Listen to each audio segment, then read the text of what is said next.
Welcome to the Bookworm Duo, where we explore a variety of books. Let's get started.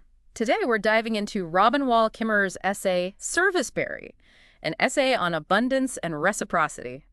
Yeah, and it's really more than just an essay about a specific berry, isn't it? Absolutely. It gets you thinking about, well, how we connect with nature, with each other. hmm All through the lens of this one uh, pretty amazing tree, the serviceberry. So our plan today is basically to walk through Kimmerer's essay, follow her narrative step by step. We'll summarize the key events, the big ideas as they come up, and try to pull out the most fascinating bits for you. Okay, so it kicks off with her picking berries, right? Unexpectedly finding this huge harvest of Saskatoons. Yeah, Saskatoons, which are a type of serviceberry you find out west, they were planted by her neighbors, and she's just struck by this sheer abundance. And the feeling it gives her, she really emphasizes that it feels like a pure gift. Totally different from something you'd like earn or buy. It's just there from the land. And the quantity. She mentions just how many berries there were. It wasn't just a few. No, real bounty. And that experience gets her thinking about all the names for this plant. Right. Saskatoon, Juneberry, Shadbush, Serviceberry. It's kind of wild one plant has so many labels. Well, that tells you something, doesn't it? Like ethnobotanists would say each name probably reflects a different cultural connection or use. Oh, interesting. Like maybe when it flowered signaled something important. Exactly. She brings up this idea of it being a calendar plant. Its blooming meant the ground was thawed, so maybe circuit preachers could travel again. Uh-huh. Or for fishing communities, it meant the shad were running upstream. When the rivers were healthy enough for shad runs, yeah. It shows how tied people were to those seasonal rounds. Which feels so different from how we live now, expecting everything to be available all the time. Right. And Kimmerer contrasts that synchronicity with nature versus, forcing food to come to us, often with huge ecological costs. And these wild berries. Basically a zero carbon footprint, a true gift. Then she digs into the name Serviceberry itself.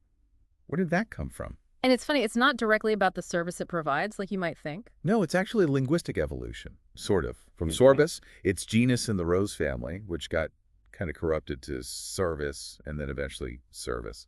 A bit of a twist. But even if the name isn't about service, the plant itself certainly performs a lot of services for the ecosystem. Oh, absolutely. It's huge for biodiversity. Browse for deer and moose, early pollen for insects, Hosts butterfly larvae. right, like the tiger swallowtail. Yeah. And critically, food for berry-eating birds, especially when they're nesting. It's a real hubba. So from the ecosystem, she then shifts to its importance for humans, particularly indigenous peoples throughout history. And she focuses on pemmican. Which sounds incredible. Dried service berries mixed with dried meat and fat. Yeah, super concentrated, nutrient-dense, Yeah. and it kept for ages. It was essential, not just for survival, but also as like a key item in traditional trade economies. Really ingenious. And she connects it personally, right? Being Potawatomi herself. Yes. She shares memories of eating serviceberry compotes at traditional feasts, which really brings that history to life. It's not just abstract. That personal connection is powerful. And it leads her to the Potawatomi name for it, Bozekaman. which means the best of the berries. And you get why when she describes the taste. It's not just like a blueberry. It's got hints of apple, maybe rose water. And those almond-flavored seeds inside. Sounds way more complex than grocery store fruit. Definitely. But here's where it gets really profound linguistically. The connection between min and gift. Exactly. In Potawatomi min, the word for berry shares its root with the word for gift. Wow. So the berries are gifts just by their very name in the language. It points to this deep understanding of plants as generous relatives, offering. Well, she quotes an Anishinaabe linguist saying it's like unconditional love. That fundamentally changes how you see the world, doesn't it? It's not just natural resources. Not commodities to be exploited, they're gifts.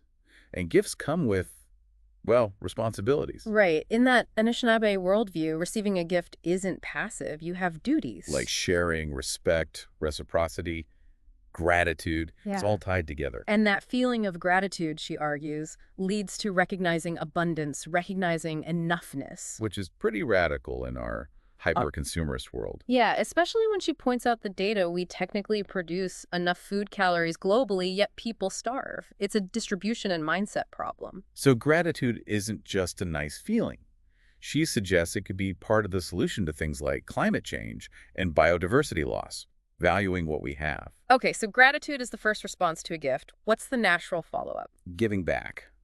Reciprocity. How do we do that with, say, a serviceberry bush? Well, Kimmer talks about direct ways like weeding around it, watering it, maybe singing songs of thanks, creating habitat, Uh-huh. and indirect ways too. Hmm. Donating to land trusts, advocating for conservation, making art inspired by nature, reducing your own carbon footprint.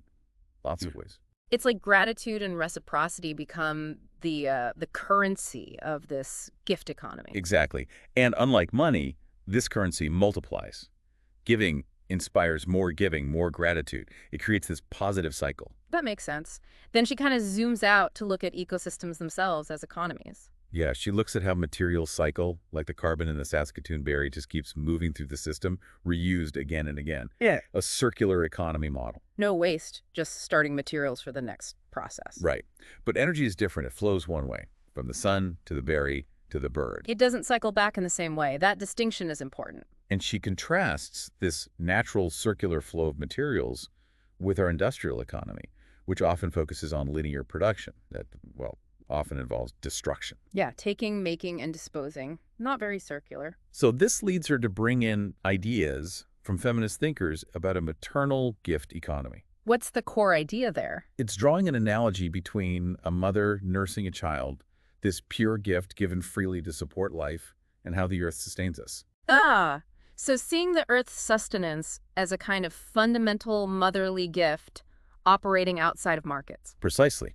A way of caring for each other and the planet that isn't just about transactions or state control. Which is so different from a market exchange where often the relationship ends once the money changes hands. Exactly. A gift creates an ongoing connection, a relationship.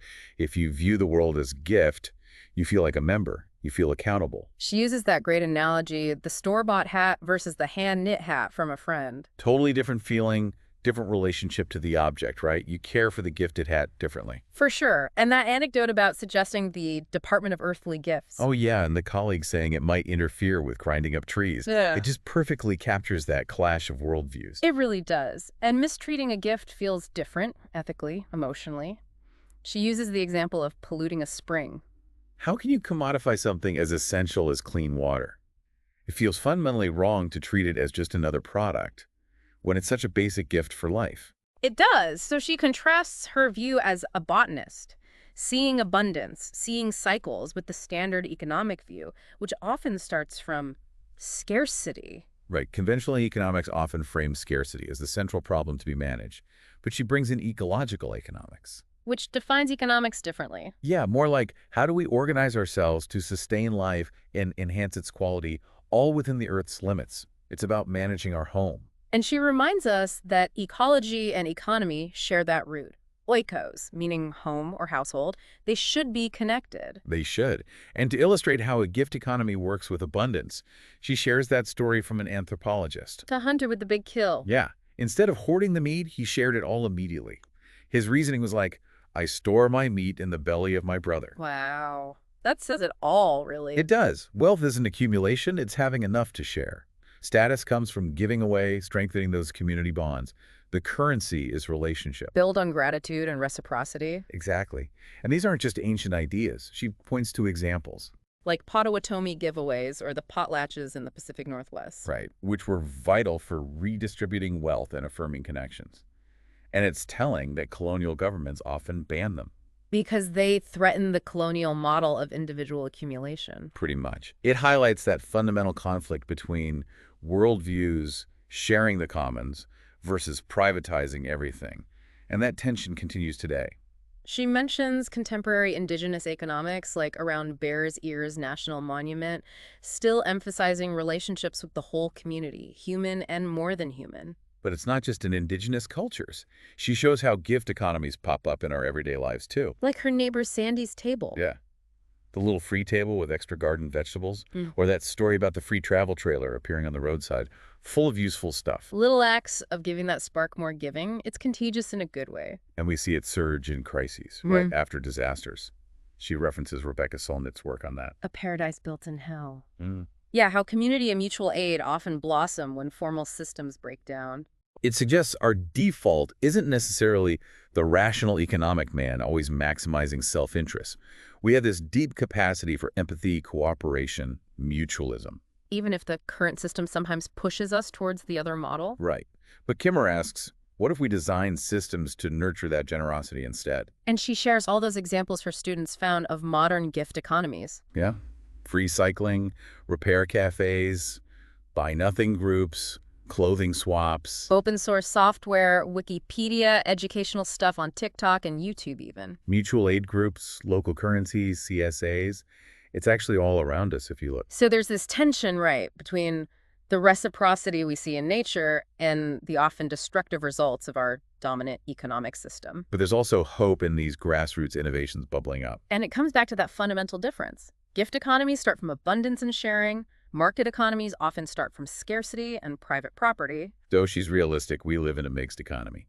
Gift exchanges happen alongside market ones all the time. Think dinner invitations, hand-me-downs. Sharing extra zucchini from the garden.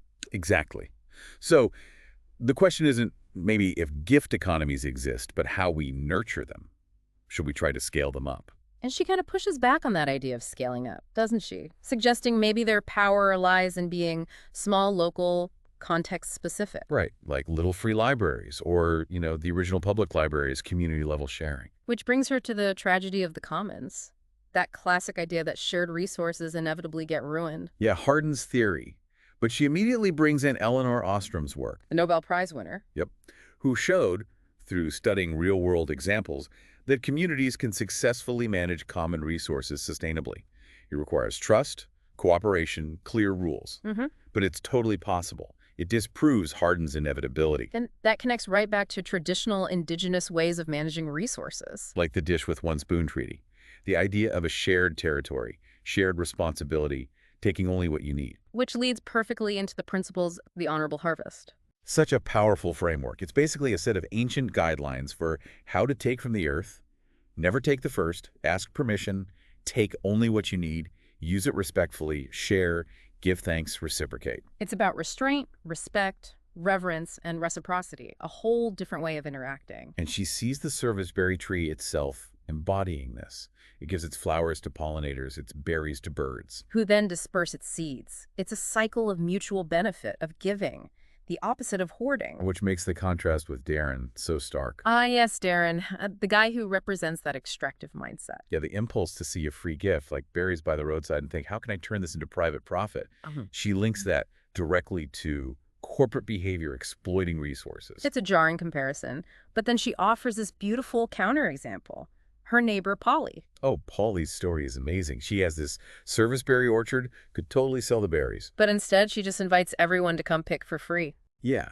Why? Because there's so much. She wants to share the joy, educate people about the berries, build community connections. She even calls it good marketing, but rooted in valuing people, not just profit. It shows how gift economies meet these deeper human needs: belonging, connection, purpose, beauty, that market capitalism often overlooks or can't provide. So Kimmerer isn't saying ditch market economies entirely. No, she suggests they can and should run alongside each other. Gift economies can foster those vital face-to-face relationships and community bonds that markets alone can't. And she uses ecological succession as an analogy for change. Right, how ecosystems change over time, with pioneer species gradually creating conditions for others, sometimes through slow change, sometimes after disturbance.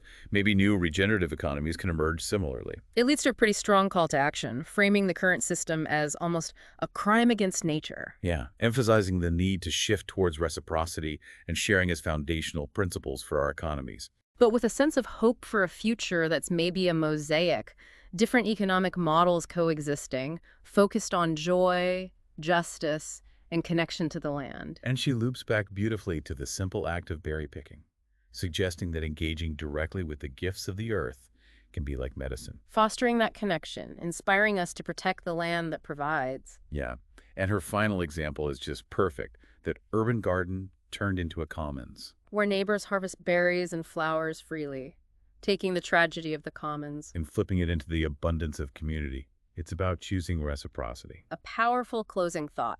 Regenerative economies based on reciprocity are not just possible, they're essential. Thanks for joining us. Subscribe for more bookish adventures and hit that like button if you enjoyed the ride. Don't forget to share the knowledge, spread the word.